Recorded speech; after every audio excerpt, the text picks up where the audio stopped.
Welcome to EduLegit. In this video, we'll show you how to create a course and manage your students.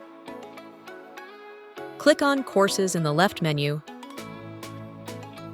Then click Create Course in the top right corner. Fill in the fields. Enter the course title in the title field.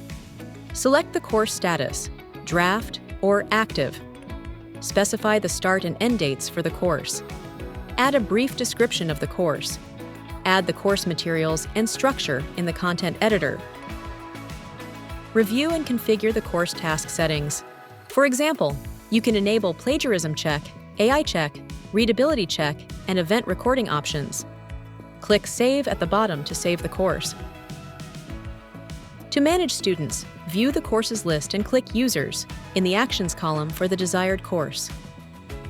In the Assign New Users section, add users and send invites via email or join link.